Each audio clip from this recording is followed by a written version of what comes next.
ယနေ့သာသနာတော်နှစ်2553ခုနှစ်ဝါဆိုလဆန်း9ရက်2009ခုနှစ်6လပိုင်း30ရက်နေ့ညကျေးဇူးတော်ရှင်ဧကမဟာပန္တိတမိုးကုတ်ဆရာတော်ဘုရားကြီးဤတရားဌာနဗုဒ္ဓသာသနာအကျိုးဆောင်လုပ်ငန်းသုမင်္ဂလာဝေယဝဆအဖွဲ့ယုံနေရာဌာန၌ဗုဒ္ဓသာသနာအကျိုးဆောင်လုပ်ငန်းသုမင်္ဂလာဝေယဝဆအဖွဲ့ယုံကျုပ်ဖွင့်ပွဲအထိမ်းအမှတ်သုံးညတာအထူးတရားပွဲတတရညဓမ္မဒါနကုသိုလ်ရှင်များဖြစ်ကြသောမမျိုးစီဒေါ်ပူပူညီမဥငွေထေးဒေါ်ချိုချိုစီစိန်ကွန်းနှင့်ကွန်းပစ္စည်းရောင်းဝယ်ရေးမိသားစုနှင့်တကွမမြမပလာဇာဈေးကျူမဥမွေးကြိုင်ဒေါ်မြင့်မြင့်ကြီးဂရိတ်လိုက်ဘက်ထရီနှင့်သီရိမေပါတိတ်ဆိုင်မိသားစုတို့မှလူရန်ပြုလုပ်အပ်သောဓမ္မဗုဇနိယကာလအခါသမယ၌တရားတော်နာကြွရောက်တော်မူလာကြကုန်သောယောဂီသူတော်စင်များအလုံးစိတ်ချမ်းသာခြင်းကိုယ်ဤကျမ်းမာခြင်းပြည့်စုံစွာနှင့်ဦးဇင်းတို့ဟောပြောပြသမဲ့သစ္စာတရားများကိုနာလဲနာနိုင်ကြပါစေနာတဲ့အတိုင်းလဲသိကြပါစေသိတဲ့အတိုင်းလဲဒီဘဝဒီခန္ဓာမစွန့်ကြခင်ကိုယ်ဒုက္ခကိုလက်စသိမ့်အောင်ကျင့်ကြံကြိုးကုပ်ပွားများအားထုတ်နိုင်ကြပါစေလို့ရှေးဥစွာမေတ္တာဘုဒ္ဓပေးလိုက်ပါတယ်နော်သစ္စာတရားတော်တို့ကိုဟောကြားရာ၌အနန္တကိုအင်းကျေးဇူးရှင်များဖြစ်ကြသောဘုရားယရဏတရားယရဏသံဃာယရဏယရဏတော်မြတ်သုံးပါးတို့နှင့်တကွအမိအဖဆရာသခင်ကျေးဇူးရှင်အပေါင်းတို့အားပူဇော်ကျေးဇူးဆက်သောအားဖြင့်၎င်းဦးဇင်းမျက်မှောက်သို့ယနေ့တရားနာကြွရောက်လာကြသောတန်တရာဤဆွေတော်မျိုးတော်အပေါင်းတို့အားကျေးဇူးဆက်သောအနေနဲ့ဟောကြားသွားမှာဖြစ်ပါတယ်အားလုံးသောသူတော်ကောင်းပေါင်းတို့လည်းဗုဒ္ဓရှင်တော်ဘုရားရဲ့အဆုံးအမကောင်းတွေကိုကောင်းစွာနာယူမှတ်သားနိုင်သူများအဖြစ်နဲ့ဗုဒ္ဓ၏အဆုံးအမကိုယုတိကျုံနွန်စွာကျင့်ကြံအားထုတ်နိုင်ကြပါစေဆိုတာရှေးဥစွာမေတ္တာရှေ့ထားပြီးတော့တိုက်တွန်းပါတယ်နော်အားလုံးဗုဒ္ဓ၏အဆုံးအမများသည်တတ္တဝါတို့ဤပျက်စီးရာပျက်စီးကြောင်းကိုဥဒိသလားတတ္တဝါတို့ဤအကျိုးစီးပွားကိုရွတ်ဆောင်သလားပျက်စီးကြောင်းကိုရွတ်ဆောင်တဲ့တရားလားအကျိုးစီးပွားကိုပေးစွမ်းနိုင်တဲ့တရားလားယုံသလား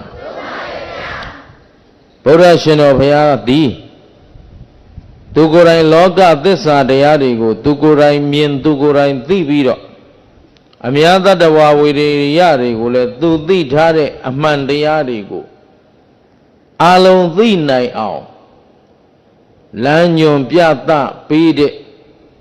လမ်းညွန်သူတယောက်တက်တက်တာဖြစ်တယ်ခံယူခြင်းမခံယူခြင်းကဘယ်သူနဲ့ပဲဆိုင်တယ်ကျန်တဲ့တတ္တဝါအများသူတော်ကောင်းတို့ဥစဉ်တို့နဲ့သာလျင်သက်ဆိုင်တယ်ဘုရားကသူသာဝကတွေများလာအောင်သူတပည့်တွေများလာအောင်သူဘာသာဝင်တွေများလာအောင်လိုက်ပြီးတော့ဆွဲဆောင်စီယုံခြင်းမရှိပါဘူးတဲ့ဗုဒ္ဓလူတယောက်ကိုဟောတယ်ဆိုရင်လေအမှန်သိအောင်ဟောပါတယ်အမှန်သိအောင်ပြောပါတယ်အမှန်သိသွားသောပုဂ္ဂိုလ်လွတ်မြောက်တယ်မသိတဲ့လူအဲ့တော့အမှန်တရားအတိုင်းရိုသေကောင်းမွန်စွာဗုဒ္ဓရဲ့အဆုံးအမအတိုင်းကျင့်ဆောင်နိုင်သူချမ်းသာတယ်မကျင့်ဆောင်နိုင်တဲ့လူမချမ်းသာဘယ်သူမပြုအတ္တာဟိဒါသိအရေးကြီးတဲ့စကားတွေလောကမှာအားထားရအမှန်ရှာဖွေလိုတဲ့ပုဂ္ဂိုလ်တိုင်း မလွဲမသွေစီစစ်ရမယ်အချက်တခြားသောဘာသာတွေမှာကြည့်လိုက်ရင်အားထားစရာအသီးသီးသူတို့ကိုသူတို့ guarantee တွေပေးပြီးတော့ငါသာလျင်ဖန်ဆင်းရှင်ငါသာလျင်ကယ်တင်ရှင်နဲ့ဒီလိုဆိုလို့ရှိကြပေမဲ့ဗုဒ္ဓရှင်တော်ဒီလိုမဆိုပါဘူးတဘာဝကြမှန်ကန်စွာပဲဘသူကိုဘသူအားကိုရလက်တွေ့ကြည့်တော့လဲကိုထမင်းစားဖို့ဘဝကိုရှားတာပါကိုနေဖို့ထိုင်ဖို့ရောကိုအန္တရာယ်ကင်းဘေးရှင်းဖို့ရောအေးဒါဖြင့်အဆုံးအမကောင်းကိုလိုက်နာတတ်ဖို့မလိုဘူးလားဒါကြောင့်ဦးဇင်းကမေတ္တာရှိထားပြီးတော့အဆုံးအမကောင်းနဲ့လဲတွေးကြပါစေတွေးရှိသိရှိကြားနာရတဲ့အဆုံးအမတွေကိုလည်းလိုက်နာကျင့်သုံးနိုင်ကြပါစေဆိုတာဥစွာမေတ္တာပို့ပေးရတယ်နော်အဲ့တော့လိုက်နာကျင့်သုံးနိုင်ခြင်းမရှိဘူးဆိုရင်လိုက်နာကျင့်သုံးခြင်းမရှိတဲ့သူလာလျင်ပျက်စီးမယ်ဆိုတာမသိကြဘူးလားအဲ့တော့ဦးဇင်းတို့မြန်မာလူမျိုးတွေမှာဒါလဲဗမာပြည်မှာဟောနေတော့ဗမာလူမျိုးပြောရမှာပေါ့လေတို့ဗမာလူမျိုးတွေမှာအဓိကအားနည်းချက်ကဘာလဲမေးရှက်တဲ့တာကိုမရှက်ဘူးကြောက်တဲ့တာကိုမကြောက်ဂုံမယူတဲ့တာကို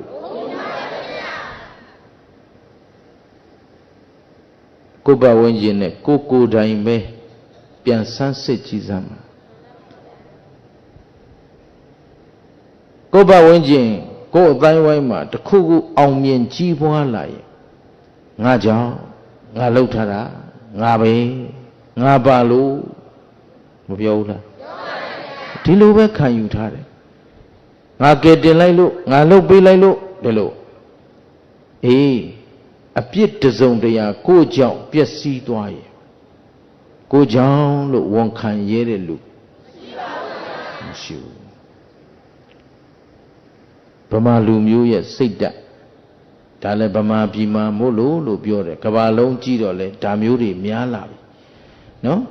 ဒါပေမဲ့စိတ်ဓာတ်အဆင့်တန်းရှိတဲ့တိုင်းပြည်စိတ်ဓာတ်အဆင့်တန်းရှိတဲ့လူမျိုးကတိုးတက်သွားတာပဲဒီနေ့ဗမာတွေဘာလို့မွဲပြကြနေသလဲမေးရင်စိတ်ဓာတ်အဆင့်တန်းမရှိလို့စိတ်ကံမရှိဘူးစိတ်ဓာတ်ခွန်အားမရှိဘူး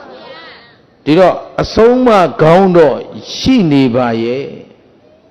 အဆုံးအမကိုလိုက်နာကျင့်သုံးနိုင်စွမ်းမရှိကြတော့ဘယ်လောက်ပဲဆရာကောင်းကောင်းဘယ်လောက်ပဲအဆုံးအမကောင်းကောင်းဘယ်လောက်ပဲလမ်းညွန်ကောင်းကောင်းခံယူသူနေရာမကျရဲ့အသုံးဝင်မှာမလားအဲ့တော့သာသနာတော်ကြီးအတွက်အမတန်နှမျောစရာကောင်းနောက်တို့လူမျိုးတွေအတွက်တို့အဖိုးဖွားတွေပေါ်မှာငါတို့အခုအခြေအနေနဲ့ဘယ်လိုမျက်နှာပြရမလဲအမတန်ရှစ်စရာကောင်းတို့ဘိုးဘေးပြီးပင်လေးကအမတန်ဉာဏ်ပညာကြီးမားစွာနဲ့လောကမှာအမွန်မြတ်ဆုံးအကောင်းဆုံးနဲ့အကျိုးအရှိဆုံးအဆုံးအမတွေကိုငါတို့လက်ထဲရောက်အောင်မရအရယူပေးခဲ့တယ်ရှင်းတယ်နော်ဘယ်တော်ခါမင်းကြီးလက်ထက်ကစပြီးတော့မြန်မာလူမျိုးတွေတို့ဘိုးတွေတို့ဘေးတွေတို့ဘွားတွေကလောကမှာတကယ်အားထားစရာဟာဒီဗုဒ္ဓံတရဏံဂစ္ဆာမိဓမ္မံတရဏံဂစ္ဆာမိသံဃံတရဏံဂစ္ဆာမိဆိုတဲ့တရဏဂုံ၃ပါးပဲလို့ပြတ်သားစွာဆုံးဖြတ်ခံယူကြပြီးတော့ဗုဒ္ဓသာသနာတော်ကြီးကိုသူတို့ကိုယ်တိုင်ကျင့်ဆောင်ပြီးအမွေတွေပေးခဲ့အခုတို့လက်ထက်မှာဗုဒ္ဓအမွေကိုခံယူထားကြတဲ့လူမျိုးကအောက်တန်းအကျဆုံးလူမျိုးဖြစ်နေတယ်အယုံမာဆုံးအမှုကျင့်တွေကိုမူပြုကျင့်နေကြတယ်အယုံနှိမ့်ဆုံးစိတ်ဓာတ်တွေကိုပိုင်ဆိုင်ထားကြတယ်စဉ်းစားနော်ဘယ်သူတွေနဲ့ဆိုင်လဲကိုခေတ်ရောက်မှညံ့နေတာဟာကိုเจ้าလို့မပြောရင်တခြားလက်ညှိုးထိုးစရာအကြောင်းဒါဖြင့်အဆုံးအမကမကောင်းလို့လားဗုဒ္ဓသာသနာတော်ကြီးတန်ဖိုးမရှိလို့ငါတို့နှိမ့်ကျနေတာလားဗုဒ္ဓသာသနာတော်ကညံဖြင်းလို့ငါတို့နောက်တန်းရောက်နေတာလားအရေးကြီးတယ်နော်ဖောင်ဒေးရှင်းရုံးချုပ်ကြီးဖွင့်ပွဲ အထိမ့်မှတရားပွဲနောက်ဆုံးနေ့မှာဒီဖောင်ဒေးရှင်းကြီးကလည်းဗုဒ္ဓသာသနာဆိုတာဗုဒ္ဓရဲ့အဆုံးအမတွေတည်ထန့်ပြန့်ပွားဖို့အဓိကရည်ရွယ်တာ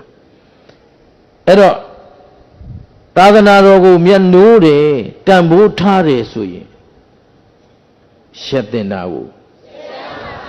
ကြောက်တင်တာကိုအခုလူပေါင်းအလယ်မှာတော့မန္တလေးမြို့ကြီးမှာအမတန်ယဉ်ကျေးတယ်အမတန်သိမ်မွေ့တယ်လို့တစ်ချိန်ကဂုဏ်ယူခဲ့ရတယ်မန္တလေးမြို့ကြီးမှာမဖွယ်မရာအမှုတွေဟာအတော်များများကြုံတွေ့နေရတယ်။နောက်ပတ်ဝန်းကျင်လူအဖွဲ့အစည်းတွေအသင်းပင်းတွေပြန်ကြည့်ပြန်တော့လဲဘယ်အသင်းကြည့်လိုက်ဘယ်အဖွဲ့ကြည့်လိုက်ကြစ်လက်ခိုင်မာပြီးတော့ညီညွတ်နေတဲ့အဖွဲ့အစည်းအမတန်ရှားတယ်။ဒါရီယာဘာတွေလဲဆိုတော့စိတ်ဓာတ်ခွန်အားမရှိကြတော့ဘူး။ရှက်သင့်တာကိုမရှက်တော့အဲ့တော့အများအကျိုးမှမသိကိုယ်အကျိုးမှမသိကဲသူများအသက်တတ်လိုက်တာဒီတကယ်လွတ်တွေ့မှာဘာလုပ်တယ်လို့ခေါ်တယ်အဲ့လောက်ကလေးမမြင်နဲ့ကိုတတ်လိုက်တာနဲ့အတူတူပဲရှင်းလားအဲ့တော့တရားမြင်အောင်ကအတော်ပြောအောင်ပါနော်ဟိုကစာလို့စာမူစာဟန်နဲ့သူများသက်သက်တာအာဟုသောကွမကောင်းမှုကွပြောနေတာဒါကတကယ်လုပ်ငန်းစဉ်အတွင်းသဘောတွေကိုမရောက်သေးဘူးတကယ်ရောက်အောင်ပြောဘယ်လိုပြောမလဲဆိုသူများသက်သက်တာသည်ကိုယ်သက်သူတတ်လိုက်တာနဲ့တူတူပဲသူများပစ္စည်းခိုးလိုက်တာဟာကိုယ်ပစ္စည်းခိုးလိုက်တာနဲ့တူတူပဲရှင်းသလားသူများသားမယားပြစ်မှားစော်ကားတာသည်ကိုသားမယားကိုပြစ်မှားစော်ကားလိုက်တာနဲ့အတူတူပဲဆိုတဲ့သဘောထားလေးသက်ဝင်ပြီးတော့ဓမ္မကိုအမှန်ရှာတွေ့ကြမှနေရကြမှာရှင်းသလားရှင်းရောရှင်းရလားအဲ့တော့အရှုံးအမြတ်တောင်မတွက်တတ်သေးတဲ့ပုဂ္ဂိုလ်တွေဖြစ်နေတယ်ဝိသမလောဘနဲ့စီးပွားရှာစားလိုက်တာဒီတတန်တရားလုံးငတ်မို့ခေါင်းပါဖို့ဆိုတာနားမလည်ဘူးဖြစ်နေသဘောပေါက်လားဗီဇညံ့လာခဲ့ကြတော့နေလေရလဲလာလျှောက်တယ်ရှင်ဗျာတဲ့ကလေးတွေအဓိကထားပြင်ပေးစမ်းပါဗျာလူကြီးတွေကတော့ရှင်ဗျာတို့တပည့်တော်တို့ကိုပါတောင်ပါပါတယ်ကိုလည်း40ကျော်ပြီနော်43နှစ်ထဲကိုအခုရက်ပိုင်းရောက်လာပြီပေါ့လေအဲ့တော့ရှင်ဘုရားတို့တပည့်တော်တို့40ကျော်ဟိုဘက်ကဟာတွေကတော့မစွန်ပါဘူးဗျာတဲ့ရှင်ဘုရားဘလောက်ဆုံးမပြုပြင်တဲ့လူအတော်ကိုရှားပါတယ်လူငယ်တွေကတော့သိရင်သိသလောက်ပြင်သေးတယ်တဲ့အဲ့တော့မရတော့တဲ့ဟာတွေကိုခြံထားခဲ့ရနိုင်မဲ့ဟာတွေလောက်ပဲအရှင်ဘုရားကလေးတွေဆုံးမပေးစမ်းမအောင်လာတောင်းပါအေးငါလည်းသိတယ်ဒီလူတွေမပြင်ဘူးဆိုတာငါသိတယ်နော်ဒါဖြင့်အရှင်ဘုရားဘာလို့ဒီလောက်မိုက်မဲအပင်ပန်းခံဟောနေသလဲနော်တရားတစ်ပွဲဦးဇင်းတို့သုံးရတဲ့အားဟာကိုမို့ပြောတာမဟုတ်ပါဘူးနော်ကျမ်းမာရေးမပြည့်စုံတဲ့ထဲကအာကုံသုံးလာခဲ့တာပါအဲ့တော့ဒီနေ့အထိလည်းတရားပွဲကိုပြီးရောမဟောတဲ့တရားပွဲမရှိဘူးပါဘူးအဲ့တော့ခုနကပဲကုမဲအဖွဲလာပဲ့နေမြစ်သားပွဲပေးတဲ့နေ့ကိုနေပွဲလေးပေးပါဦးတဲ့အာယုံတပွဲလေးပေးပါဦးတဲ့15မိနစ်လောက်ဖြစ်ပေါ့တဲ့အေးကိုအကြောင်းကိုပဲသိတယ်နော်တနေ့ကိုငုံဥငန်းဥတလုံးဥပေးနေတာရင်မခွဲလိုက်ကြပါနဲ့လို့တောင်းပန်ပါတယ်နော်ဘိုက်ထဲမှာတော့အလုံးပေါင်းများစွာမရှိဘူးတလုံးပဲဥနိုင်တယ်ရှင်းလားဒီမှာနိုင်ယုံနေရတာအဲ့တော့ကိုဖြစ်ချင်တာတခုပဲမကြည့်ကြပါနဲ့ဆိုတာလေအားလုံးကိုတောင်းပန်ပါတယ်နော်အသက်ကလေးရှည်စီလူလို့လုံနေတာတော့မဟုတ်ဘူးဒီအသက်မြန်သေးသွားကောင်းတာပဲဗမာပြည်မှာလူဖြစ်နေရတာကိုရှက်လွန်းလို့ဗမာလူမျိုးဖြစ်နေရတာကိုရှက်လွန်းလို့ကြုတ်ပြောရင်ဒီလောက်ညံ့ဖြစ်တဲ့သေးသိမ့်တဲ့လူမျိုးကြားထဲမှာလူဖြစ်နေရတာရှက်လာပြီသေသွားအေးတာပဲဒါပဲမဲ့ဘာလို့ဒီလောက်အမြတ်တလို့ကိုစောင့်ရှောက်ပြီးခမရတို့ကိုလှုပ်ပေးနေသလဲမေးရင်ဒီလူမျိုးနဲ့ဒီသာသနာ ရုပ်ဆုံးရုပ်ပြည့်စည်သွားတာကိုမခံနိုင်လို့အတွန်းရှည်စွာလေးသာသနာတည်တံ့ပါစေတော့ဆိုတဲ့သာသနာကျေးဇူးကိုဆက်ချင်လွန်းလို့ကိုစောင့်ရှောက်ပြီးလုပ်ပေးနေတာတစ်ဖက်လဲရှောင်တဲ့နာလေးရှောင်ပေါ့လေမနေ့ကပြောသလိုဗီဇာလေးကညံ့လာတော့ပြောတဲ့လောက်ကမပြောရဲတာတော့မဟုတ်ဘူးပြောမဖြစ်သေးတာရှင်းသလားသူမင်္ဂလာတော့ဘယ်သူမှမကြောက်ဘူးဘယ်အကောင်မှမကြောက်ဘူးလာခဲ့ပြိုက်တဲ့ကောင်ရှင်းလားဒါပေမဲ့အရှိတီးခြင်းသေးလို့သာသနာတော်အတွက်အလုတ်လုတ်ခြင်းသေးလို့ကြောက်ချင်အောင်ဆောင်းနေတာသဘောပါလားအဲ့ဒီအဟုတ်အမှန်ကိုမလုတ်ရဲတာကိုလည်းကိုရှက်လာပြီအဲ့တော့အားလုံးသိစေချင်တာကမှန်ကြီးအဆုံးအမတွေကိုရရှိနေတဲ့ကာလကလေးမှာမိမိတို့ဘက်ကဒီအဆုံးအမနဲ့ပတ်သက်ပြီးတော့ရွတ်ချွန်ငါတို့ဘယ်လောက်ပြုပြင်နိုင်မလဲဘယ်လောက်လိုက်နာနိုင်ပြီလဲငါတို့ဘာတွေလုပ်ကြမလဲဒါအားလုံးပြုပြင်ကြဖို့အချိန်ကိုရောက်နေပြီအဲ့တော့အသက်ကြီးတာငယ်တာနဲ့ဆိုင်သလားအေးအဲ့တော့ကြီးတဲ့လူတွေကဗီဇညံ့လာတာမှန်တယ်ဒါပေမဲ့ပြင်ရကောင်းမှန်းသိနေပြီသိနေရင်ပြင်ပြအောင်ပြင်လိုက်တော့အဲ့တော့ဦးဇင်းတို့လှုပ်ပေးနေရတာကနှုတ်ကပုံကမားလို့မှန်ကိုပြင်စရာမှလည်းမသိခဲ့ဘူးအားလုံးရေလိုက်ငားလိုက်သွားနေတာနစ်မွန်းတော့မှလက်မတင်လေးကြံတယ်ဒါကြောင့်အသေးမဥခင်မရတို့အတွက်အချိန်ဟာတဲတဲလေးပဲကြံတယ်နော်ရှင်းသလားဘယ်နေ့သိကြမလဲမနေ့တနေ့ကလည်းပြောခဲ့ပြီသေမဲ့ဘက်ကိုအမြဲတမ်းဥတီပြီးတော့သွားနေတဲ့ဒီခန္ဓာကိုယ်ကြီးရထားပါရဲ့နဲ့ဥပုံနေတိုင်းဥပုံမဆောင်နိုင်တာမင်းတို့ရှုံးတယ်ကွာရှင်းသလားတရက်နဲ့တရက်သေမဲ့ဘက်ကိုနီးလာတဲ့ပြိုးလာသလားအိုးလာသလားကောင်းလာသလားပျက်စီးလာသလားအဲ့တော့ပျက်စီးခြင်းတရားကဟိုမှာသေမဲ့ရက်ကောအချင်းချက်ရှိသလားနေသိမလားကျင့်ရသလားဒါဖြင့်အဆုံးမနာဂန္တဖို့အရေးကြီးမကြီးဒါလေးနဲ့ပတ်သက်ပြီးနမူနာလေးပေါ့လေရှင်မဟာကတ္တဗကြီးတပည့်တွေလို့မဖြစ်စေနဲ့လို့ပြောခြင်းဗါတဲ့ဒုသာသနာမှာရှင်မဟာကတ္တဗကြီးကြားဘူးလားအရှင်မဟာကတ္တဗကြီးဆိုတာဦးဇင်းတို့တော်ကောင်းတို့ရဲ့အဓိကကျေးဇူးရှင်ကြီးတဆူပေါ့ဗုဒ္ဓရှင်တော်ဘုရားပြိဋိဘံစံပြီးတဲ့နောက်မှာအဲ့ဒီချိန်ကလေးကရင်ယဟန်ဇိုးတွေကပေါ်နေပြီအဲ့ဒါရှင်မဟာကတ္တဗကြီးနောက်ကတပည့်တွေထဲမှာပါပဲရှင်မဟာကတ္တဗကြီးဗုဒ္ဓပြိဋိဘံစံကြောင်းသိတော့အလွန်ဝေးကွာလာတဲ့အရက်ကနေပြီးတော့အမြန်ဇာပနာကျင်းပမဲ့နေရာကိုကြွလာတဲ့အချိန်လမ်းမှာတပည့်တွေနဲ့အပြန်လန်လူကြုံနဲ့ပြောရင်းနဲ့ဘုရားပြိဋိဘံစံပြီးဆိုတာသိတော့နောက်ပါတပည့်တွေကဟေးလွတ်ပြီကွာကျွတ်ပြီကွာအဲ့ကိုတော့ရှိနေတာဟိုဟာမလုံနဲ့ဒါမလုံနဲ့ဟိုဟာမကိုင်းနဲ့ဒါမကိုင်းနဲ့တို့မှလွတ်လွတ်လပ်လပ်ကိုမနေရဘူးသေအေးတာပဲဘုရားဟုဒီလိုပြောလာတော့ရှင်မဟာကတ္တဗကြီးစဉ်းစားတယ်ဒီလိုအာဓမ္မဝါဒီတွေသာခစ်စားလာခဲ့ရင်ခုခေတ်လို့ပြောမလားလို့မပြောရပါဘူးနော်ခံမှန်းကြည့်တယ်ဩဒီခေတ်လို့နေမှာပဲရှင်မဟာကတ္တဗကြီးစိုးရိမ်တဲ့ခေတ်ကဒီခေတ်နေမှာပဲနော်အာဓမ္မဝါဒီတွေများတော့ဗျအဲ့တော့အဲ့ဒါလို့အာဓမ္မဝါဒီတွေခစ်စားမလာခင်ထကြွသောင်းကျမ်းမလာခင်အမြန်နှိမ်နှင်းမှဖြစ်မယ်ဆိုပြီးတော့ဘုရားဇာပနာကိစ္စပြီးတာနဲ့တန်ခါအလုံးကိုစုဝေးပြီးတော့သူကိုယ်တိုင်ခေါင်းဆောင်ပြီးတော့ငါတို့တွေဗုဒ္ဓရဲ့တရားတော်တွေကိုမပြောက်မပြက်မတိမ်မဆောင်းမပြက်မစည်းရအောင်တာဝန်ယူကြစို့ငါရှင်တို့အဲ့တော့အခုချိန်မှာသာသနာဖြတ်မဲ့စကားတွေပေါ်နေပြီအဲ့တော့ဒီချိန်တောင်ဒီလိုဖြစ်နေရင်နောက်ဆိုရေရှည်တီးမှာမဟုတ်ဘူးအဲ့တော့တို့တန်ခါယရဏတန်ခါယနာ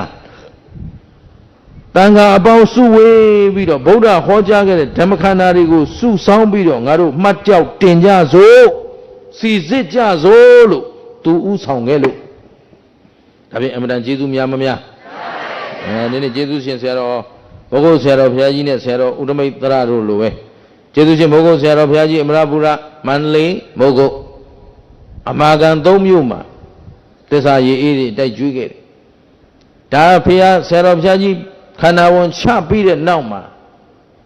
ဒီသစ္စာတရားတွေကိုကြဲကြဲပြတ်ပြတ်ဟောမဲ့မျိုးဆက်ပြတ်ထွက်သွားတယ်အဲ့ဒီမှာအရေးပေါ်အမရပူရမြို့ကဦးအေးမောင်ဆိုတဲ့ဆရာတော်ဘုရားရဲ့နောက်ကအမြဲလိုက်နေတဲ့ကပ္ပိယကြီးကထားတယ်ပြီးတော့မဖြစ်ဘူးငါတိသလောက်တတ်သလောက်မှတ်ထားသလောက်တော့အမြန်လုံးမှဖြစ်မှာဆိုယဟန်ပေါင်တဲ့အရေးပေါ်ဓမ္မဂရိကထားလုပ်ခဲ့လို့ဒီဆရာတော်ဥဒ္ဓမိတ်တရဦးဇင်းတို့ရဲ့ဆရာရင်းမှာဒီဆရာကထောက်ပံ့ခဲ့လို့ဒီနေ့ခင်ဗျားတို့ဒီသစ္စာတရားတွေဥတုမင်္ဂလာဟောနိုင်တယ်ဆိုတာဥဒ္ဓမိတ်တရကြောင့်ရှင်းလားဒီတိုင်းပဲခင်ဗျားတို့သာသနာကြီးဒီမှာအတွန်းရှည်နေတာဘယ်လိုကြောင့်လဲရှင်မဟာကတ္တဗကြောင့်ကျေးဇူးရှင်ကိုသိဖို့လိုတဲ့ဒါမို့ကျေးဇူးတရားကိုသိဖို့လဲခဲရင်တယ်တဲ့သိတဲ့ကျေးဇူးတရားကိုဆက်နိုင်ဖို့လဲခဲရင်တယ်ဒါကျေးဇူးဆက်ချင်လို့ဦးဇင်းတို့ဒီခုတရားဟောတိုင်းဟာဆရာသမားတွေရဲ့ဂုဏ်ကျေးဇူးကိုဆက်တာလောကုတ္တရာဆရာတွေကျေးဇူးဆက်သလိုလောကီဆရာတွေကျေးဇူးလဲဆက်တယ်ငယ်စဉ်ကျောင်းသားဘဝမှာကိုယ့်ဘဝလေးပျက်စီးမသွားအောင်တေပေလေလွတ်မသွားအောင်ထိန်းကျောင်းခဲ့တဲ့ဆရာဆရာမတွေကျေးဇူးကိုလည်းတရားတော်ပွဲဟောတိုင်းဆက်နေတာ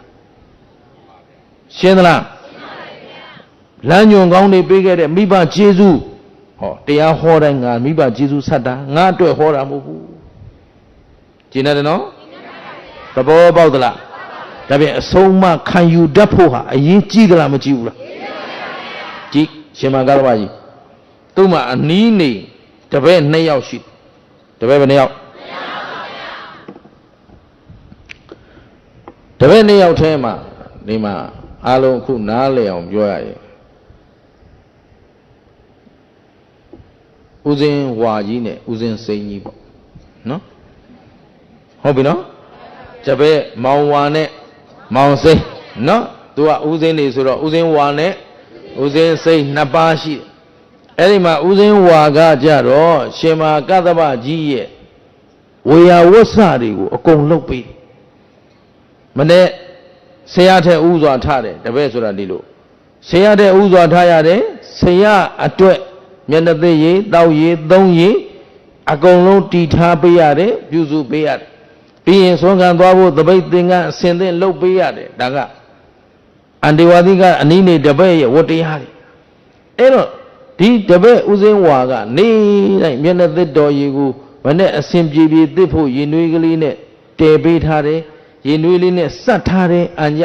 မျက်နှာသုတ်တပည့်သွားဖို့တန်ပေါ့လေအဲဒီတုန်းကတော့တပူပေါ့နော်အယံသစ်မျက်နှာသစ်ဆရာလုံးပြီးတော့မှဆရာကိုမနဲ့လင်းရင်အယံသစ်ဖြစ်ဖို့သူစောင့်ရှောက်တယ်အဲ့တော့အဲ့ဒါလို့နေ့လေဆိုရင်လည်းရေချိုးတော့မယ်ဆိုရင်ဆရာရေချိုးမဲ့အချိန်ရောက်ရင်ရင်နွေးတည်ပေးထားတယ်ရင်နွေးနဲ့ရေအေးတခါတဲ့အန်ကြဆရာအကြိုက်စပ်ပေးထားတယ်ပြီးရင်ရင်နွေးတည်ပြီးပါပြီဆရာရေချိုးလို့ရပြီသွားလျှောက်တယ်ပြုစုတယ်စောင့်ရှောက်တယ်ဒါကိုဒီတပည့်နောက်ကဦးဇင်းစိန်ကနော်တပည့်အစိန်ကမလုပ်တယ်လေကြည်နေတယ်ဦးဇင်းဝါလှုပ်သမျှတွေချောင်းကြည့်ပြီးအကုန်စင်သင်းပြီးဟိုကတော့မျက်နှာသက်တော်ရည်တွေဘာတွေမနဲ့အကုန်စင်သင်းလှုပ်သွားပြီးပြီဆိုရင်တခြားလှုပ်ဆရာအကင်ဆရာဝေယဝိဆကိစ္စအတွက်လှုပ်နေရင်သူချောင်းနေဦးဇင်းဝါလစ်သွားတယ်နဲ့ဦးဇင်းစိန်ကသူ့ဆရာနှိုးတယ်ဆရာမျက်နှာသက်တော်ရည်စင်သင်းဖြစ်ပါပြီထားပါမသူလှုပ်ထားတာဟမ်ခင်ဗျားတို့ကျုပ်တို့နဲ့ခတ်ဆင်စင်ပဲနော်အဲ့လိုစဉ်းစားကြည့်အဲ့ဒါ तू ကဂုံလှုပ်လိုက်တယ်ဟောဦးစင်းဝါမသိဘူး तू လှုပ်နေနေ့လေရေချိုးတော့မယ်ဆိုလို့ဒီတိုင်းပဲရေနွေးလေးပါလေးစပ်ပြီးသွားပြီဆိုဟိုကစပ်ပြီးရေနွေးဆောင်တဲကိုရေချိုးချွေးစယုံအိမ်တဲကိုရေချိုးစရာရေနွေးလေးမသွားတာမြင်လိုက်တာနဲ့နောက်ကနေဆရာရေနွေးကိုတည်ပြီးပါပြီကြွားပါဟိုမှာအစင်သစ်ပို့ပြီးပြီ तू က ready ဆိုတော့ဆရာလှုပ်တဲ့ရှင်မကတ္တဗကြီးကဟာငါတပည့်မောင်စိတ်နော်မောင်ရှင်စိန်ကတော့ဖြင့်အတော်တော်တယ်ကွာဝေယဝဆာလည်းနိုင်နေငါပေါ်မှာအတော်ကြီးဥဆိုင်တယ်ဟေးချီကျူးနေတော့မောင်ဝါကဦးစင်းဝါကလှုပ်တာဘူးလှုပ်တာချီကျူးတော့အေးလေသူ့နားရောက်လာတာဦးစင်းစိန်ကိုသူ့မက်ဆေ့ပို့တာဦးစင်းစိန်ကိုဟမ် ကလေးနှစ်ယောက်ရံဖြစ်ရင်အရင်ဆုံးလာတိုင်တဲ့လူကိုမယုံလိုက်နဲ့နော်ရှင်းလားခုခေတ်ကြီးကလည်းမဟုတ်တာရောက်တဲ့လူကရှေ့ရရောက်တာဟုတ်ဗျဟမ်ရှင်းသလားအထက်တန်းရောက်သွားပြီဆိုဒီလူမဟုတ်တာလို့လို့သိကြနေတာပဲ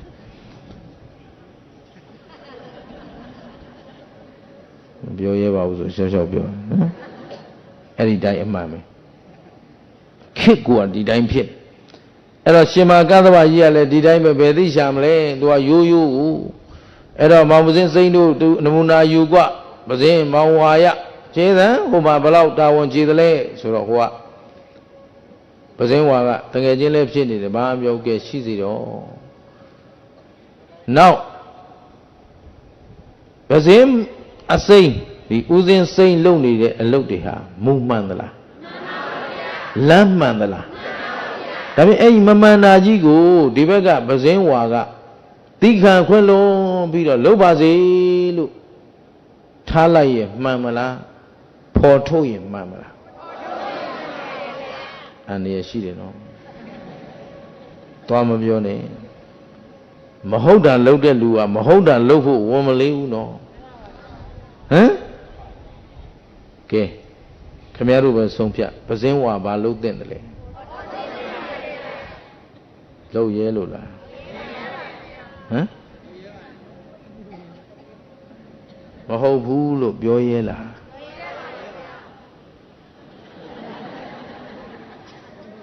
တတိတွေ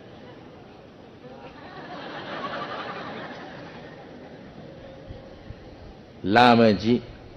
ပစင်းဝါကအော်တဲ့ငါကတငယ်ချင်းမို့လို့ဆိုပြီးခွင့်လွတ်ထားလိုက်ရင်တဲ့ဒီကောင်နစ်မွန်းတဲ့ဟောဒီအလေညာအလုပ်တွေကို तू ဘာလုပ်မလဲဆက်လုပ်နေမှာပေါ့မာပြီးရင်ဒါပြင်သူ့အတွက်လည်းအကျိုးစီးပွားပျက်စီးမယ်ငါအတွက်လည်းအကျိုးစီးပွားပျက်စီးမယ်တကယ်ကတော့ तू ကကုသိုလ်လုပ်နေပြီးသား तू ကနာမည်ပေါ်သည်ဖြစ်စေမပေါ်သည်ဖြစ်စေသူ့အတွက်ကတော့အရှုံးမရှိဘူးဒါပေမဲ့ तू နစ်နာလိမ့်မယ်တဲ့မဖြစ်ချီဘူးဆရာကလည်းမှားလွဲမှားစွာချီးကျူးနေတဲ့အတွက်ဆရာမှလည်းအပြစ်ဖြစ်တယ်ရှင်းလားမမှန်တာကိုအမှန်လုပ်နေရင်အဲ့ဒီလူသိလို့ဖြစ်စေမသိလို့ဖြစ်စေအပြစ်ရှိနေတယ်တချို့ကမသိလို့ပါဆိုရင်ပြီးသွားတယ်ထင်တာပြီးသလားမသိလို့ပါလို့ဆင်ခြေပေးုံနဲ့အပြစ်ကလွတ်သလားမသိတာကရလောက်တာကတန်တရားလုံး၅ပါးမောက်လာတာ၅ပါးဆိုတာခန္ဓာဘယ်နှပါးပြောပါလိမ့်တို့ဘာသစ္စာ၅ပါးမောက်တယ်ဆိုတာအဲ့ဒါဒုက္ခသစ္စာကြီးရလာတာဒီမသိလို့လှုပ်ခဲ့တာမဟုတ်ဘူးလားဒါပြင်မသိခြင်းသည်အပြစ်ကင်းပါတယ်ပြောလို့ဒါပဲအဲ့တော့ရှင်မကသဗ္ဗကြီးမသိလို့မှားတာလေမှားတာပဲငါဆရာလည်းအပြစ်ဖြစ်လိမ့်မယ်တဲ့အဲ့တော့မဖြစ်ချင်ဘူးဥပ္ပတမြင်သုံးပါပဲဆိုပြီးတော့နောက်တစ်နေ့ကျတော့နေ့လယ်ပိုင်းကဇလန်းစလိုက်နော်မနေ့အာယုံညနေသိရေကတ်တာတော့သူကသူလှုပ်သွားတယ်ဘာမှမကြည့်ဘူးဦးစင်းဝါပြုံးနေတယ်ဟိုကလည်းဆရာကလည်းချီကျူးမြဲချီကျူးပေါ့နော်ပစင်းမောင်စိမ့်တို့များအတော်တော်ကွာအတော်တော်ကိုတာဝန်ကြည့်တယ်ဟေးသာဓုကျမ်းပါပါစေချမ်းသာပါစေမဲ့ဖို့ရပါစေဘာညာပေါ့ဟိုကလည်းပြုံးလို့မလာပါဗျာနော်မျက်ချီကမပြောင်းသေးဘူးဟမ်သူကိုယ်တိုင်လှုပ်ထားတာမှမဟုတ်ပဲဟုတ်ဗျအဲ့တော့အေးရတဲ့လူလဲထားပြီးတော့တခါတည်းအမှတ်ထယူတာနော်ဒါမို့လို့မဟုတ်တဲ့လူကကြော်ကြားခြင်းကြော်ကြားနေတာရှိသေးတယ်ဒါမျိုးလေးတွေနော်အဲ့ဒါတော့ရှိသေးတော့အဲ့ဒါနဲ့ပစင်းဝါကနေ့လေချွေးစည်းုံအိမ်ရေချိုးခြင်းကြတော့သူဘာလုပ်လဲဆိုရေနွေးကိုတဲတယ်တဲပြီးရင်ပစင်းစိမ့်အိတ်နေတဲ့အချိန်ကိုပစင်းဝါကရေနွေးတဲပြီးအဲ့ရေနွေးတွေအကုန်လုံးကိုထုတ်ပြီးတော့ဖွက်ထားလိုက်ဖွက်ထားပြီးတော့မှရေနွေးအိမ်နဲ့ရေနွေးတဲတဲ့နေရာမှာရေလေးဆက်ကလေးထည့်ပြီးအောက်ကမီးမြင်းလေးတိုက်ထားလိုက်တယ်ကြည့်တော့ရေနွေးအိုးကအငွေ့တွေတထောင်းတောင်းတယ်ပေါ့အဲ့ဒီမှာဟိုကပစင်းစိမ့်ကခါတိုင်းလိုပဲထုံးစံတိုင်းပဲချောင်းနေတယ်ရေနွေးအိုးကြီးမှပြီးဟိုကထွက်သွားတာမြင်တဲ့အန်ကြဆရာစီပြေးတယ်ပြီးသွားလျှောက်ဆရာ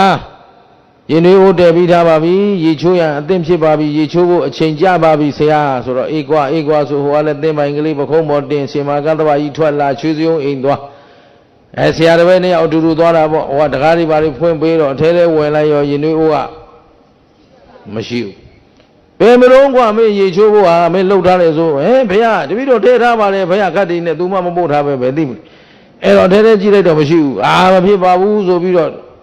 ရင်နွေးတည်တဲ့အိမ်သွားတယ်အမေရင်နွေးအိုးကအစင်တဲ့ဒီကောင်ပို့မယ်ဟာပို့ထားတာမဟုတ်ဘာလုံးမှမသိခုနအိုးကြီးကင်သွားတာဒီကောင်တော့ခက်တဲ့ကောင်ပဲဆိုပြီးတော့ခတ်တီနဲ့ရင်နွေးကိုအချိန်မီထည့်မယ်ဆိုပြီးအိုးတစ်လုံးယူပြီးဖွင့်တယ်အထဲမှာရေဆက်ကလေးနဲ့ပွက်နေတာအငွေ့တွေကထောင်းထောင်းထားတယ်ရင်နွေးမရှိဘူးရှင်းသလားပရိယေနော်ပညာနဲ့ဘာနဲ့လဲပညာနဲ့ဆိုတော့ဘယ်လိုကောင်းနဲ့တွေ့မှမသိပါဘူးကွာတော့ရုပ်မာတဲ့ကောင်အသုံးမကျတဲ့ကောင်ရေနွေးအိုးတယ်ပါဆိုနေဒီမှာရေမရှိဘဲနဲ့တည်ထားတယ်ဘယ်လိုလုံးမသိပါဘူးဆိုဝုံတိုင်းအိုးကြီးခွက်ပြီးမြေစိတ်ဆင်းသွားခုမှတရားမဟုတ်ဆရာလည်းဘာမှ message မပို့နိုင်တော့နော်ပြစ်တောက်နဲ့ဆိုတော့ဟိုရှင်မာကသဘာကြီးဒီကောင်ဘယ်နဲ့ဖြစ်တာလဲရေလေးသွားထဲတာဟိုမှာမတရားသေးဘူးနေမှာပါလေငါစပယ်လေအလုတ်ကများရှာတယ်အမေခွန်းလွတ်နေတာအဲ့ဒီအချိန်ကျမှပဇင်းမောင်ဝါကချိုးစရာရေရှင်ဖျားဟောဒီမှာရေချိုးဖို့စပ်ပြီးပါပြီဖျားတော့ပို့တော့စဉ်းစားပြီဘယ်လိုဖြစ်တာလဲမောင်စိမ့်ကအခုမှသွားပြီးတော့ရေသွားခတ်တာဒီကောင်ကတည်ပြီးချိုးနောက်တနေ့မနေ့အိယာထဒီတိုင်းပဲမျက်နှာသိရေတန်းဘူးအယံသိလှုပ်ပြီးတော့ပဇင်းဝါဖွက်ထားတယ်ခွက်မပါတဲ့ဟာနဲ့တပူမဟုတ်တဲ့အချောင်းသွားတင်ထားတယ်ဟိုကအိတ်ချင်ဘူးလို့နဲ့ဆရာမျက်နှာသိတော်ရေရပါပြီဆရာချလို့ရပါပြီကြွပါဆိုတော့ပြင်လာတဲ့ခွက်ထဲမှာရေမရှိဘူးတပူမရှိဘူးဘယ်လိုဖြစ်လဲဆိုတော့နောက်မှဆရာဒီမှာပါလာကတ်အဲ့တော့သဘောပေါက်သွားတယ်လက်ဆတ်တတ်တော့ဒီအမှုတွေကိုဘယ်သူလုပ်နေတာလဲငါဝေယဝဆဘယ်သူလုပ်နေတာအမှန်တကယ်လုပ်နေတာကပဇင်းဝါနာမည်ခံနေတာကပဇင်းစိတ်ဆိုတော့အဲ့ဒါပဲတို့ဘယ်လိုဖြစ်တာလဲမေးလိုက်တော့မှန်လားပါတဲ့အရှင်ဘုရားတပည့်တော်တို့ရောက်ကြတဲ့ကရင်ဒီဝေယဝဆအမှုမှန်သမျှဘုရားတပည့်တော်ဆောင်ရွက်ထားခြင်းဖြစ်ပါတယ်ဘုရားမောင်ဝါကပြောတော့ပဇင်းစိတ်ကိုပဇင်းစိတ်နင်ဟုတ်သလားပြောစမ်းဆိုတော့သူလိန်လို့မရတော့မှန်လားပါဗျာဆိုတော့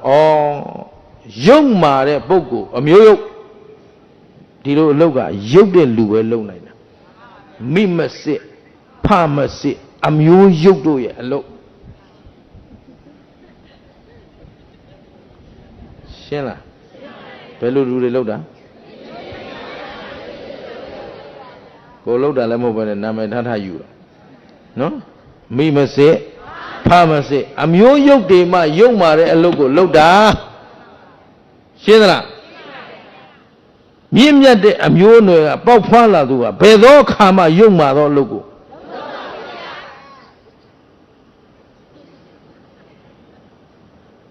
မှတ်ထားကြသာသမီမကောင်းတပြိမကောင်းအဲ့တော့ငါလည်းအဆုံးမညံ့ဖြစ်ရကြတယ်မောင်စိန်မင်းဒီလိုမလုပ်အပ်ဘူးဒါဟာယောက်ျားကောင်းတို့ရဲ့အလုပ်လဲဟုတ်အမျိုးမြတ်သူတို့ရဲ့အကျင့်လဲဟုတ်မင်းယုံမာသောအမျိုးပဲနောင်ဒီလိုမဖြစ်စေနဲ့ပြောပြီးတော့မနဲ့မျက်နာအသစ်တံမိုးစားပြီးဆွမ်းကန်ထွက်တော့ရှင်မာကသဘာကြီးနဲ့တပည့်မောင်ဝါတို့အတူထွက်သွားတယ်စိတ်ကောက်ပြီးနေခဲ့တယ်မောင်စိမ့်ပါလို့ဒါလဲအမျိုးရုပ်တို့ရဲ့အကျင့်ပဲရှင်းလားကိုယ့်ကိုအဝေဖန်မခံဘူးအရှုံ့ချမခံဘူးကိုယ့်အပြစ်ကိုသူများပြောတာမကြိုက်တာအမျိုးရုပ်မဖြစ်ကြစေနဲ့ပြောတာရှင်းသလားကိုလှုပ်ထားတဲ့အမှုဘူးပေါ်သလိုပေါ်တော့ဒီမှာဒေါကန်နေပြီအဲ့ဒါအမျိုးရုပ်တို့ရဲ့အကျင့်ရှင်းလား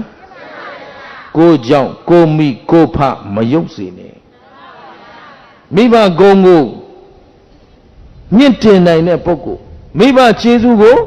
ဆပ်နိုင်တဲ့ပုဂ္ဂိုလ်ကိုကြောင့်မိဘဂုဏ်သိက္ခာမညှိုးနွမ်းပါစေနဲ့ရှင်းသလား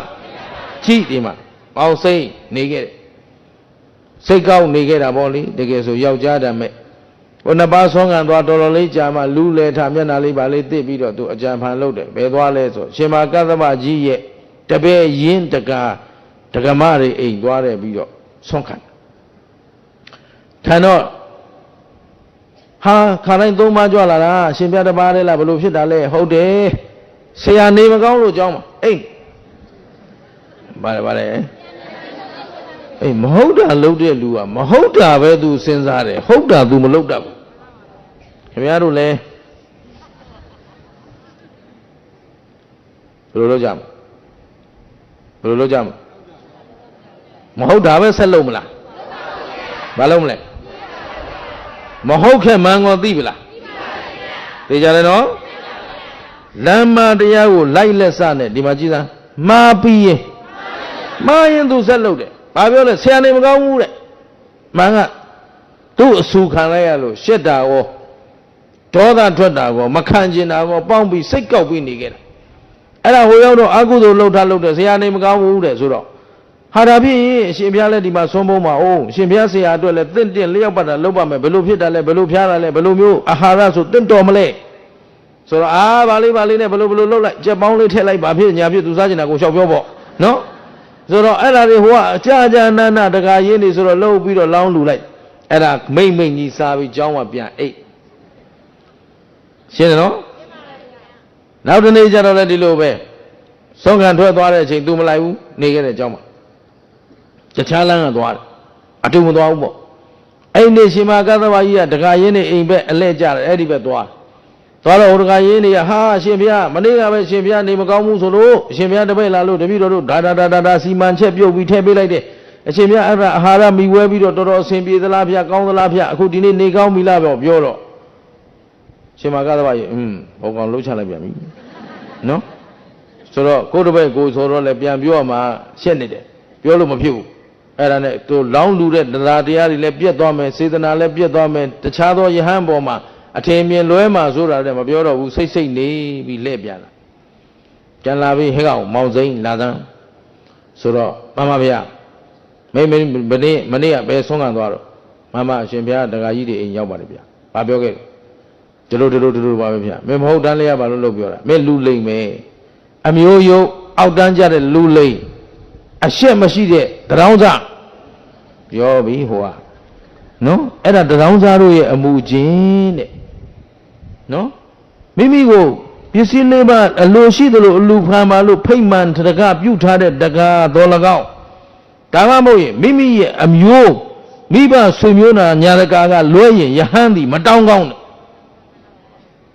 ရှင်းသလားအခုမင်းကိုဖိတ်မှန်ထားတဲ့ပစ္စည်းလေးပါတကားလည်းမဟုတ်ဘူးမိဘဆွေမျိုးလည်းမဟုတ်ဘဲနဲ့မင်းတောင်းစားတာမင်းဟာတောင်းစားပဲမောင်စိတ်ပြောလိုက်တော့ပထမနေ့ကအမျိုးယုတ်ကိုဘာဖြစ်ပြန်လဲဟောတွေးကြသေးတာပေါ့ကွာအမျိုးယုတ်ဆိုတာဘာလဲသိကြသေးတာပေါ့ဆိုပြီးတော့ကျိန်းထားတယ်နောက်တနေ့ဆုံးခံထွက်တော့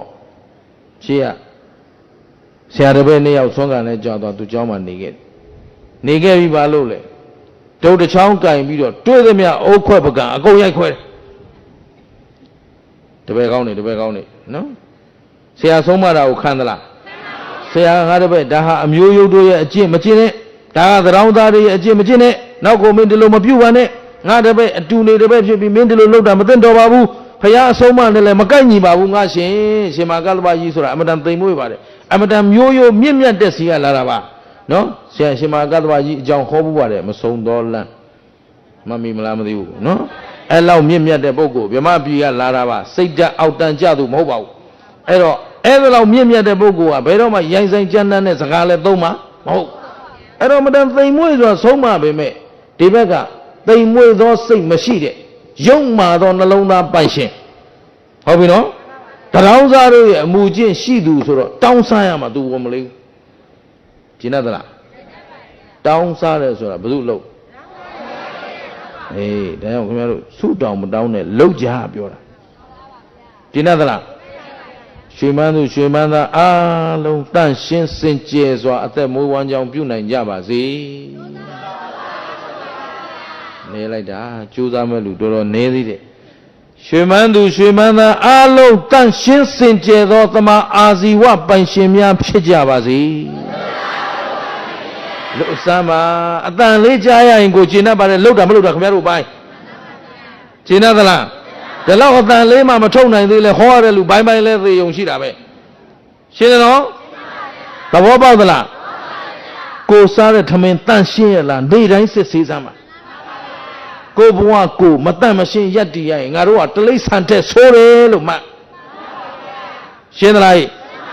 အေးစီစဉ်ဥစ္စာရာသူဂုံသိန်းကအဓိကလားကိုချင်းတရားကအဓိကလားခွန်အားပြဖို့လိုပြီအဲလိုရှိတဲ့စိတ်ဓာတ်ခွန်အားတွေပြဖို့လိုပြီအားပြောချိနဲ့မနေနဲ့အမျိုးရုပ်မဖြစ်စေနဲ့တရောင်စား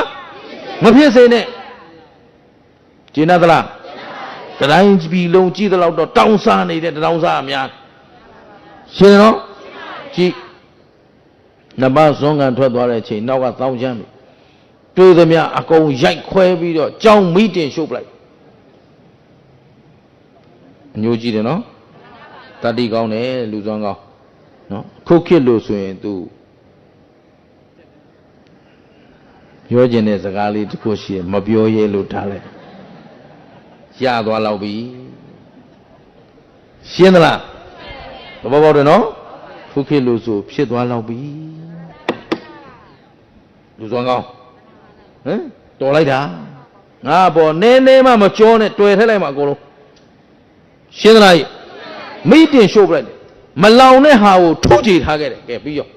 ဘာမှမကြောက်အောင်လုပ်ပလိုက်လုပ်ပြီးထွက်သွားတယ်ဆရာတစ်ပည့်နှစ်ယောက်ပြန်လာတော့ကြောင်းပါမရှိတော့ရှင်းသလားအဲ့တော့အဲ့ဒီဖြစ်ရဖြစ်တဲ့အချိန်မှာဒါဘယ်မှာဖြစ်နေတာလဲဆိုတော့ရာဇကြိုပြီးမှာဘယ်မှာလဲရှင်မကသဗ္ဗကြီးရာဇကြိုပြီးမှာတရင်သုံးတယ်အဲ့ဒီအချိန်မှာဘုရားဘယ်မှာရှိလဲဆိုတာဝဋ္ဌိပြည်မှာရှိဘယ်မှာရှိတယ်ခင်ဗျားတို့နားလည်အောင်ပြောရရင်တာဝဋ္ဌိပြည်ဆိုတာကောသလတိုင်းထဲမှာကောသလမင်းကြီးအုပ်ချုပ်တာရာဇကြိုပြည်ဆိုတာတော့ဗိမ္ပိသာရမင်းတနည်းအားဖြင့်အဇာတတဟုတ်ပြီနော်အဇာတတတို့သားဖအုပ်ချုပ်တဲ့တိုင်းပြည်မှာအဲ့ဒါလိုတတိုင်းတစ်ပြည်ကွာတယ်ပေါ့အဲ့တော့တရင်ဝါလာကျွတ်သွားပြီဆရာတစ်ပည့်နှစ်ယောက်ဝါသာကျွတ်သွားတယ်အဲ့ဒီမှာကြောင်းမရှိတော့ဘူးအဲ့နာလွင်တီးခေါင်နေပဲတရင်သုံးပြီးတော့ဝါကျွတ်လိုက်ကြအဲ့တော့ဝါဆိုထားပြီးပြီဆိုတော့ဘယ်မှရွှေ့ဆိုလို့လည်းမဖြစ်ဘူးအဲ့ဒါရှိတဲ့တစ်ခက်လေးမိုးပြီးနေလိုက်ကြရတယ်ဆိုကြပါစို့အဲ့ဒါလေးပြီးသွားတော့တရက်ကြတော့ဝါလဲကျွတ်ရောရာဇကြိုပြည်ကယဟန်တွေကသာဝဋ္ဌိပြည်သွားပြီးဘုရားဘူးသွားကြဘုရားရှင်ကိုယ်တော်မြတ်ကြီးထံသွားပြီးဖူးမြော်ကြတော့ကြတော့ခြေသားတို့မင်းတို့ဘယ်ကလာကြသလဲကျမ်းမာကြသလားချမ်းသာကြသလားဝါတွင်3လမြတ်မြတ်တတနေနိုင်ကြရလားဆွန်ကွန်ပြည့်စုံရလားပေါ့လေအပြန်လာနှုတ်ခွန်းဆက်မေးမြန်းပြီးတော့ဘယ်ကလာလဲဆိုဘုရားတပည့်တော်တို့ရာဇကြိုပြည်ကလာပါတယ်ဗျာဟာရာဇကြိုပြည်ကလာရင်မင်းတို့နောင်တော်ကြီးဗဟာရှင်မကတ္တဗကြီးနဲ့မတွေ့ကြဘူးလားကွမှန်ပါဗျာတွေ့ပါတယ်ဗျာဘယ်နဲ့တော့ကတ္တဗကြီးကျမ်းမာရလားမာတော့မာပါတယ်ဗျာတပည့်လိမ္မာလေးတယောက်ကြောင့်အဲ့ဒီဘယ်ဘယ်သူတော့ပဇင်းမောင်စိမ့်ဆိုတဲ့တပည့်လိမ္မာလေးတယောက်ကြောင့်ဝါတွင်3လမှာ1လလောက်ပဲကြောင်းနဲ့နေရတယ်ဗျာကျန်တဲ့2လကြောင်းမရှိဘူးဟဲ့ဘယ်လိုဖြစ်သွားလဲမမဒီလိုဒီအကြောင်းဝေယဝဆပြုစုရာစတယ်ဗျာသူမလုပ်ဘဲနဲ့လှုပ်တယ်လျှောက်လို့ပြီးတော့ဂုံတွေယူဒရတ်တွေယူနေတယ်နောက်မောင်ဝါကပရိယေနဲ့ဖော်ထုတ်လိုက်တော့ပေါ်သွားတော့ဆရာကသူ့ကိုဆုံးမတယ်မင်းအဲ့ဒါအမျိုးရုပ်တို့ရဲ့အကျင့်ဒီလိုအကျင့်မျိုးမကြည့်ဘုံကားတဲ့ဘက်နောက်ဒီလိုမလုပ်ပါနဲ့ပြောတယ်အဲ့ဒါသူဆရာပြောတာကိုမနာခံပဲနဲ့ဆရာကိုပြန်ရန်ညိုးပွဲပြီးတော့အဲ့ဒီနေ့ဆွမ်းတူမခံပဲနဲ့တခါရင်းနေအိမ်စီသွားတယ်ဗျာသွားပြီးတော့နေမကောင်းပါဘူးဆိုလက်ပတ်ညာပြီးတော့တောင်းစားပြီးအလူခံတယ်အဲ့ဒါရှင်မကသဗ္ဗကြီးနောက်နေသိပြန်တော့ငါတပည့်အဲ့ဒါတောင်းစားတို့အလုံးမင်းမလုပ်အပ်ဘူးမင်းလူယုံမာတို့အကျင့်ကိုကျင့်တယ်တောင်းစားအကျင့်ကိုကျင့်တယ်မင်းဟာကနည်းနည်းမှအသုံးမကျတဲ့ အစွမ်းမရှိတဲ့ကောင်ပဲအချီးနီးကောင်ပဲအဲ့တော့မင်းဒါမျိုးမလုပ်အပ်ဘူးလို့ဆုံးမတဲ့အခါမှာရန်ညိုးဖွဲ့ပြီးတော့ရှိသမျှအိုးခွဲပကံခွက်ရောက်ကိုရိုက်ခွဲပြီးတော့ကြောင်းကိုလည်းဗာဖြစ်လေမီးရှို့သွားပါတယ်ဗျာဆိုတော့ဩတဲ့ကသဗမင်းလည်းဝတ်ကြွေးရမကုန်ဘူးဟိုအမျိုးရုပ်ကလည်းရုပ်ပြီးရင်ဗီဇကိုကညံ့လာတာခုမှမဟုတ်ဘူးဟေးတဲ့အဲ့ဒီအမျိုးရုပ်တွေကဟိုတုန်းကလည်းရုပ်တာပဲရှင်းသလားအဲ့တော့ဘေးနာကယဟန်တွေနဲ့ရာဇဂိုပြည်ကဖျားဘူးလာကြတဲ့ယဟန်တွေကမှန်လားပါဗျာအခုရုပ်တာတော့တပည့်တော်တို့မျက်မြင်မြင်ရပါပြီအရင်ကဘယ်လိုရုပ်ခဲ့တာလဲတပည့်တော်တို့အစဉ်တနာအကြောင်းပြုပြီးတော့ဟောတော်မူပါဗျာဆိုတော့အေးကွာအဲ့ဒီရုပ်မာတဲ့ယဟန်ကအခုမှရုပ်တာမဟုတ်ဘူးကွာတဲ့ဟိုတုန်းကလည်းရုပ်တာပဲတဲ့မင်းတို့နားထောင်ကြဗီဇာများအတော်ကြောက်เสียကောင်းပါကြောက်เสียကောင်း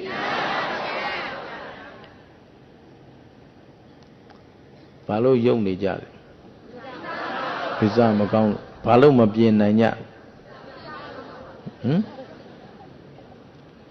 ရှင်းသလားပြင်ရကောင်းမှန်းသိလားမသိတဲ့လူကမသိသေးဘူးတဲ့ပြင်ရကောင်းမှန်းသိသလားဘာလို့မပြင်နိုင်တာလဲဗီဇမကောင်းလို့အကြောင်းကောင်းမှအကြောင်းမှန်မှဒီနေရာမှာအကြောင်းကအလိုလိုကောင်းလာမှလားကောင်းအောင်လုပ်မှကောင်းမှလားဒါဖြင့်ခင်ဗျားတို့အကျိုးပြင်ရမှာလားအကြောင်းပြင်ရမှာဖြစ်သမျှအကြောင်းအကျိုးဆိုတာအဖြေထွက်သွားပြီမရတော့ဘူးအောက်စင်းထွက်လာမှနာမည်ဖြစ်ရေးပါဆိုလို့ရှင်းသလားစံမွဲအောင်ကြီးမဖြေခင်ကလေးကကြက်ထားရှင်းသလားစကလေးကလေ့ကျင့်ထားပြီးတော့ပြန်ဘွဲဝင်ဖို့အသင့်လှုပ်ထားမှပွဲလေတင့်မှာပေါ့ငကောကဘာမှလှုပ်ထားပဲနဲ့ပွဲဝင်တော့မှနိုင်ကျင်လို့တော့ကျင်နာသလားသဘောပေါက်သလားကြည်သားဗီဇညံ့တဲ့လူဟာညံ့မြဲညံ့တာပဲဟေးတဲ့မင်းတို့နားထောင်ကြတခုသောဘဝကအဲ့ဒီမင်းတို့အခုကြောင်းမီးရှို့သွားတဲ့ပုဂ္ဂိုလ်ကတောတစ်ခုထဲမှာမြောက်ဖြစ်နေတယ်။ဘာဖြစ်လဲ။မြောက်ကတော့ဟိုသွားဒီသွားနဲ့စောကစားရင်းနဲ့တရက်ကြတော့မိုးကြီးလေကြီးကြလာတော့လေကထန်မိုးကသဲဆိုတော့အမတန်မှချမ်းပြီးတော့မြောက်ကလေးတစ်ပင်ပေါ်မှာငုတ်တော့ကုတ်ကုတ်ကလေးထိုင်။မြောက်ကလေးရေဆိုပြီးချမ်းနေတာလေမျက်စိထဲမြင်ကြည့်လိုက်ပေါ့။နော်။စောနိုင်သေးလား။ပြေးနိုင်လွှားနိုင်သေးလား။ချမ်းပြီးတော့ကုတ်ကုတ်ကလေးထိုင်ဒါပေမဲ့သူထိုင်နေတဲ့ဘေးမှာစာတိုက်ရှိတယ်။မရှိတယ်။အဲ့ဒီစာတိုက်ထဲမှာစာကလေးတစ်ကောင်ဟောလေမိသားစုရှိမှာမဟုတ်လေတို့တော့ခုတစ်ကောင်ပဲထားလိုက်ပါစို့ရှင်မကသဗ္ဗကြီးအလောင်းကအဲ့ဒီစာတိုက်ထဲကစာဟုတ်ပလားရှင်မကသဗ္ဗလောင်းဘာဖြစ်နေလဲစာတိုက်ထဲကစာဆိုတော့သူကတော့လေဘလောက်တိုက်တဲ့အတိုက်ထဲမှာအေးစစ်စစ်ပဲနှက်နေတဲ့ဆိုဖာတွေမွေးရာတွေနဲ့ပေါ့လေနော်ဒန်းလော့တွေဘာတွေနဲ့သူလုံနေအဲ့တော့ကြည့်ပြီးတော့မြောက်ကြည့်ပြီး तू ကသနာတယ်စာကလေးကဟေးမြောက်မင်းကွာမင်းကောင်းကလူနဲ့တူဗါတဲ့မင်းကောင်းကလူနဲ့တူတယ်လက်တွေခြေတွေကလည်းလူလိုပဲလုံနိုင်ကိုင်းနိုင်သွားနိုင်တာပဲအခုမိုးတွေလေတွေတိုက်လာပြီမင်းမခိုးစရာနားစရာလူလိုအိမ်လေးပါလေးစောက်မထားဘူးလားဟုတ်ပြီနော်ကောင်းကဘာနဲ့တူလက်တွေခြေတွေရော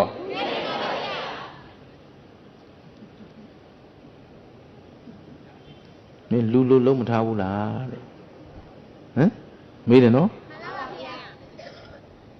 အဲ့တော့မြောက်ကကြည့်ချမ်းလို့မှတုံနေရတယ်ဒီကောင်ပြဿနာရှာဟမ်ဆုံးမလို့ဆုံးမမှန်းလဲမသိဘူးအကြံပေးလို့ပေးမှန်းလဲမသိဘူးလုံးဝကိုမဝေပါနဲ့အဲ့ဒီချိန်မှာတော့ဆဆတိမခံပဲအမျိုးရုပ်တို့ရဲ့အကျင့်ရှင်းတယ်နော်အဲ့တော့ချမ်းလို့ကိုယ်နေရတယ်ဒီကောင်တော့စကားရှိတယ်နားလည်အောင်ပြောပြလိုက်အောင်ပါဟဲကောင်စားကလေးမင်းအတိုက်ထဲကနေပြီးကြွားမနေနဲ့ငါခေါင်းကလူနဲ့တူတာမှန်းနဲ့ငါလက်တွေလည်းလူလိုပဲငါခြေထောက်တွေလည်းလူလိုပဲလူလိုသွားနိုင်လာနိုင်လုံနိုင်တယ်ဒါပေမဲ့လူလောက်ငါမှ ဘာအောင်တော့မရအုံနောက်ကတော့ဘာသာကြီးပဲပေါ့ဘယ်နဲ့ခင်ဗျာတို့ကမြောက်အုံနောက်စားလို့တော့ကောင်းရှင်းလားသဘောပေါက်သလားသူလူလိုပဲခေါင်းလဲရှိတယ်လက်လဲခြေထောက်လဲလူလိုပဲကြည့်လိုက်ရင်တော့လူတွေလိုပဲဉာဏ်ဆိုတာ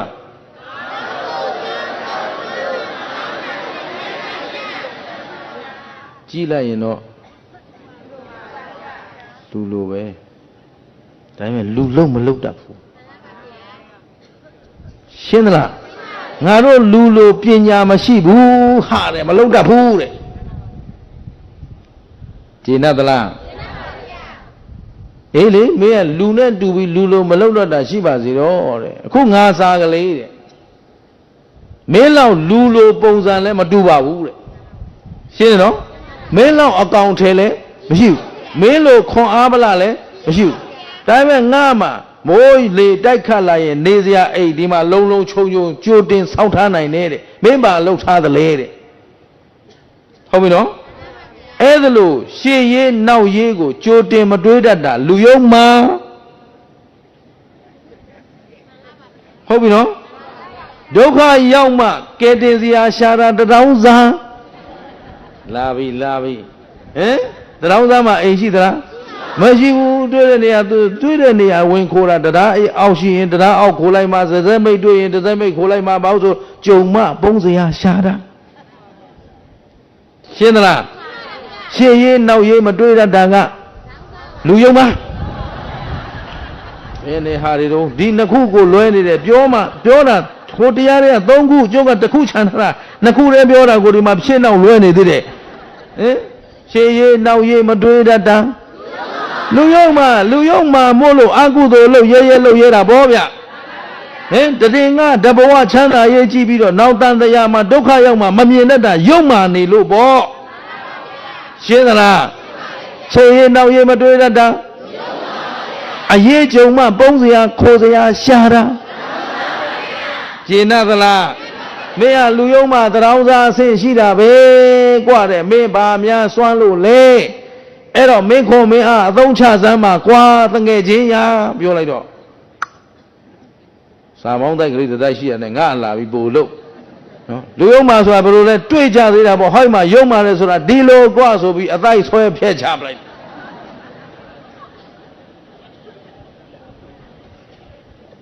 ပြီးပါပြီမနေ့ကမေးခဲ့တယ်လေငါတို့ဘာတွေလဲတူတယ်လူနဲ့တော့ဟောလူနဲ့တူပေမဲ့လူလိုကြင့်မှလူဖြစ်မှာကျင်နာသလားလူနဲ့တူပေမဲ့ဘုရားတို့ပါလေလေလူဖြစ်ပြီလား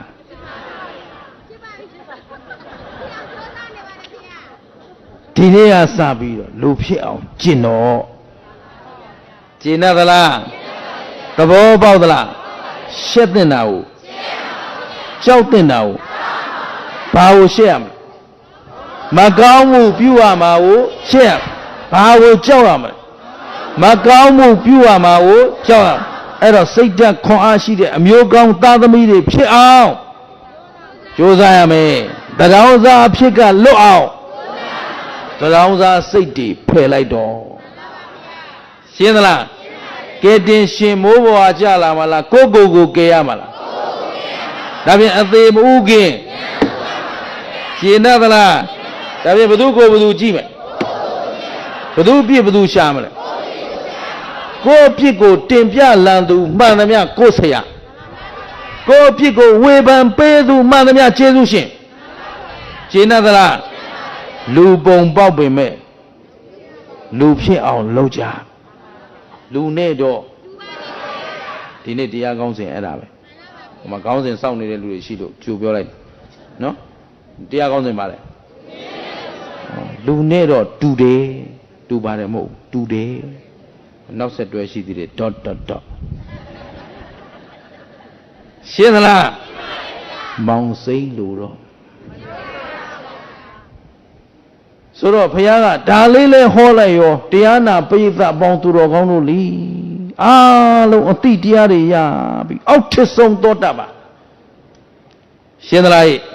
အဲ့တော့ရှင်မကတ္တဗကြီးတပည့်ရတော့အဲ့ဒီချိန်မှာရှင်ဘုရားတဲ့တပည့်တော်တို့နားတာကောင်းလိုက်တာအေးကောင်းတာအမျိုးရုပ်ဖြစ်ကလွတ်အောင်လုပ်ကြလူနဲ့တူယုံနဲ့လူမဖြစ်သေးဘူးတဲ့ရှင်းသလားဒါလေးပြောတော့မှအရှင်ဘုရားအခုပဇင်းစိတ်ပဲရောက်သွားတယ်မသိပါဘူးဘုရားဆိုတော့အေးတဲ့သူ့အာကုတနဲ့သူအဲ့ဒီဟာထွက်သွားပြီးမကြခင်သေပြီးတော့အခုအင်တာဗျူးခြင်းရင် www.awizi.com ကမောင်စိမ့်စီမှာသွားမေးပါရှင်းသလားသဘောပေါက်သလားခုချိန်ထိအဝီစီကမလွတ်သေးပါဘူးအဲ့တော့ခင်ဗျားတို့အမျိုးရုပ်အဖြစ်ကလွတ်အောင်ကြိုးစားမယ်တရောင်စားအဖြစ်ကလွတ်အောင်လူနဲ့တော့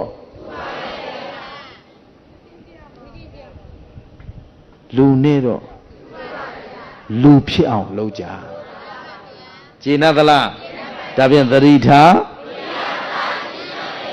ဘယ်သူကိုဘယ်သူကြည့်မလဲဘယ်သူပြစ်ဘယ်သူရှာမလဲဒါဖြင့်ဒီရရှိသူတစ်ပါးကိုဝေဖန်ချက်ထွက်အောင်မလားကိုကိုဝေဖန်ချက်ထွက်အောင်အကြောင်းမကောင်းရင်အကြောင်းမမှန်ရင်အကြောင်းမစင်ကြယ်ရင်ကောင်းတာလုံးမ